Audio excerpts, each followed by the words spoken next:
Hey everyone, and welcome to Developer Tea. My name is Jonathan Cottrell, and in today's episode, we're going to be talking about sunk costs.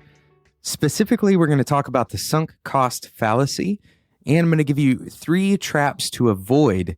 These traps lead to sunk cost fallacy moments. Today's episode is sponsored by Linode. Linode has been sponsoring us for a while now. Later on in today's episode, we will talk a lot more about Linode. But Linode is providing a $20 credit to Developer Tea listeners. Of course, you can find out more about that in the show notes. But first, I want to get straight into today's topic. We're going to talk about 4 things. First is what sunk cost actually is.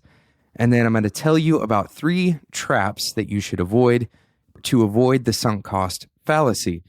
Sunk cost is basically the idea that you have spent an X amount of money or time or energy on something, so you might as well continue down that same path.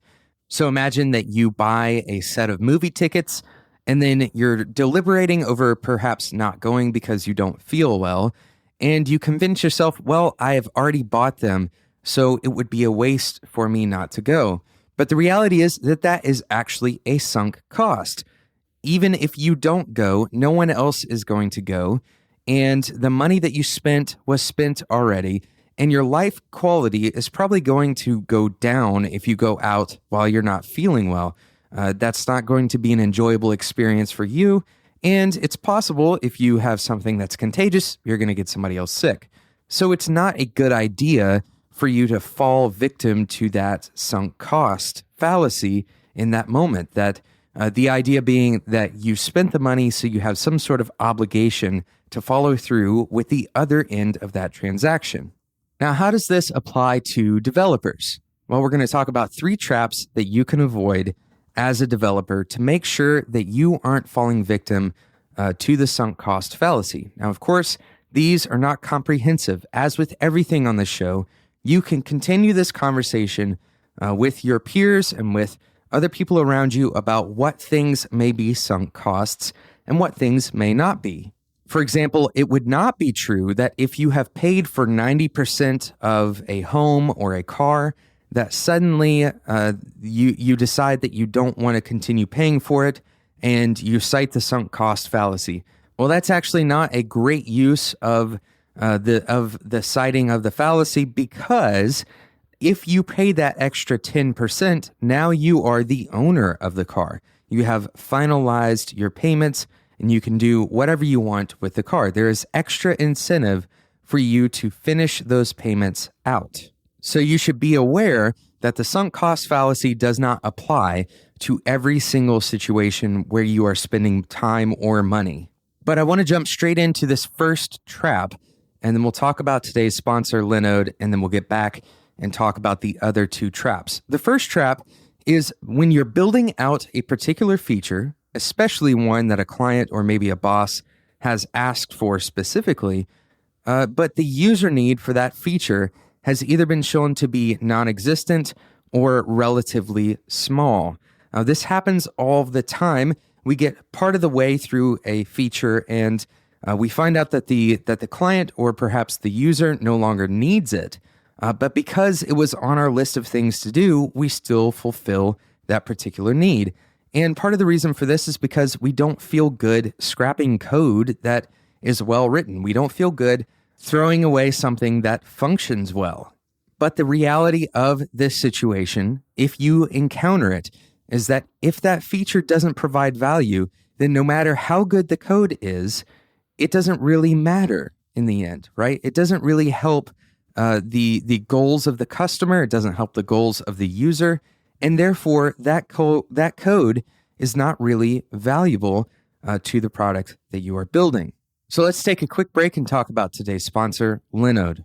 Linode allows you to instantly deploy and manage an SSD server in the Linode cloud. You get a server running in seconds with your choice of Linux distribution, resources, and the location of the node. Now, they have 8 data centers. Their plans start at $10 a month. You can get a server running in just under a minute. They have hourly billing. There's a monthly cap on all of their plans, all of their add-on services, including backups, node balancers, and Longview. You can have a VM up and running. You can run Docker containers. They have encrypted disks, VPNs. You can run a private Git server. And if you're looking for fast, if your primary motivation is to find highly performant servers, well, Linode is a great option because they provide native SSD storage. They have a 40 gigabit network. That is incredibly fast. These servers run on Intel E5 processors. And beyond all of these things, you can try out Linode and you can get a 7-day money-back guarantee. So go and check it out, linode.com. But of course, Linode has provided a special offer for Developer T listeners. If you use the code DeveloperT20 at checkout, and you can also use the special link in the show notes, which will automatically apply that code, you will get a credit of $20 added to your account automatically. And that's just for being a Developer T listener. That's equivalent to 2 months for free. So go and check it out, linode.com. But of course, check the show notes. Use the code DeveloperT20 or the special link in the show notes, which can be found at spec.fm. Thank you so much to Linode for sponsoring the show.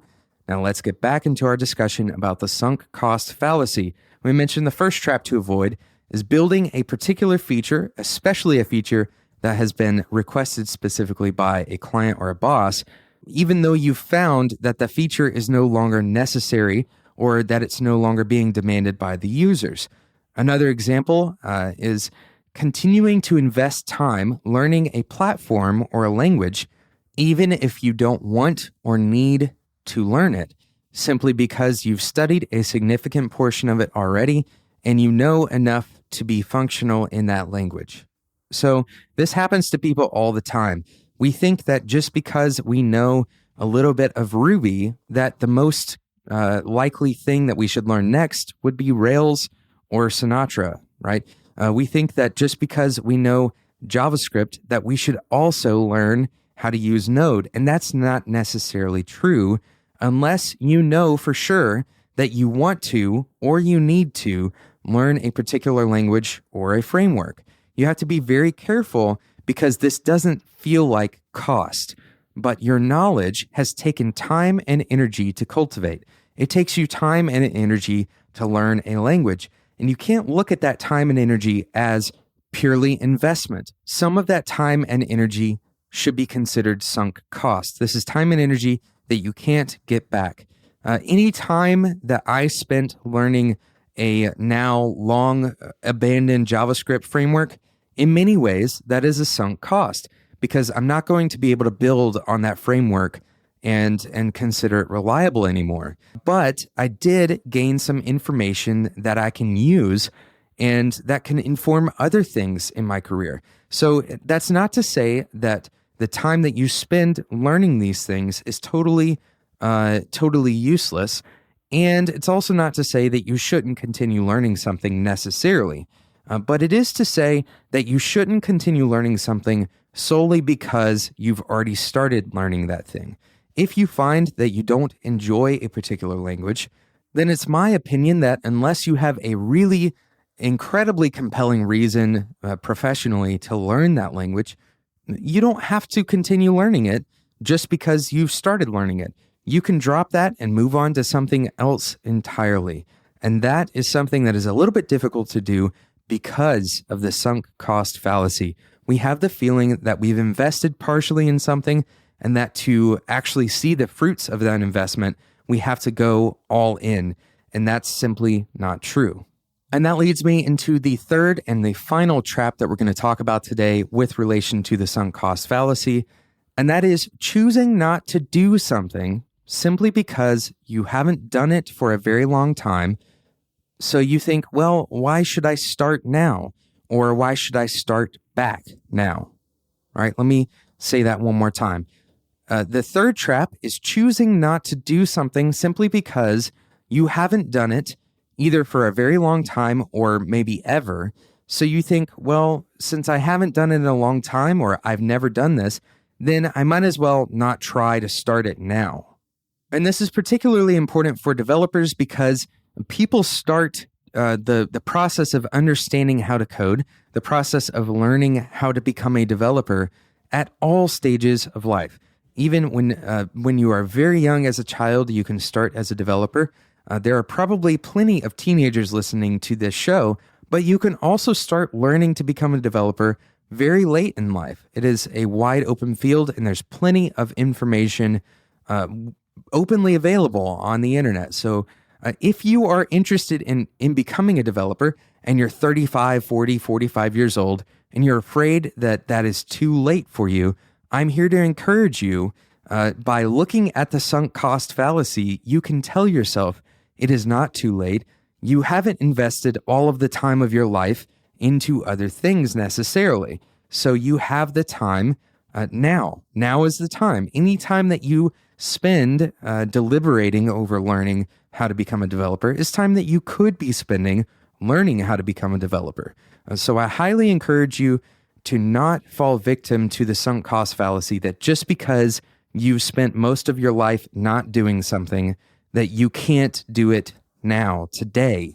So I highly encourage you, if you are even tangentially interested in technology, in development, software engineering, to go and read more, do a little bit of research on the internet. There's plenty of information completely openly available, many locations online. So go and check out some of these locations. I will include some links in the show notes for some introductory information into the world of computing and the world of code. It is an incredibly fun and interesting world to be involved in. Even if you are just looking to kind of get your feet wet and do this as a hobby, I would encourage you to take a look at some of the materials that I'm going to post in the show notes at spec.fm.